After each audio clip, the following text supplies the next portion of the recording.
جانور پیدا کیے تیری وفا کے واسطے، چاند سورج ستارے تیری ضیاء کے واسطے، کھیتیاں سرسبز ہیں تیری غذا کے واسطے، سارا جہاں تیرے لیے اور تو خدا کے واسطے۔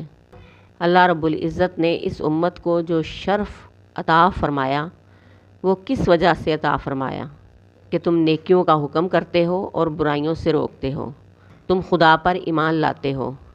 اپنی انہی خوبیوں کی وجہ سے تم ساری امتوں سے زیادہ مرتبے والی امت ہو، اور اگر تم نے یہ کام چھوڑ دیے تو تمہارا مقام عالی شان نہیں، تم امت محمد سے خارج ہو۔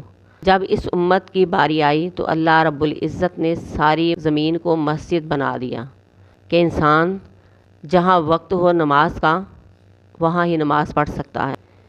جب اس امت کی باری آئی تو اللہ رب العزت نے مال غنیمت کو حلال کر دیا۔ جب اس امت کی باری آئی تو اللہ تبارک و تعالیٰ نے ایک ایک نیکی کا 10 گنا ثواب کر دیا۔ جب اس امت کی باری آئی تو اللہ تعالیٰ نے روزے کا ثواب انسان کی سوچ سے بھی زیادہ کر دیا۔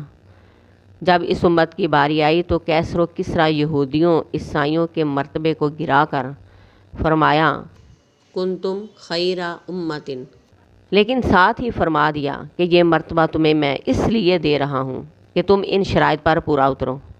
اگر تم ان شرائط پر پورا نہ اترو گے تو تمہارا مرتبہ بھی خدا کے ہاں کچھ نہیں۔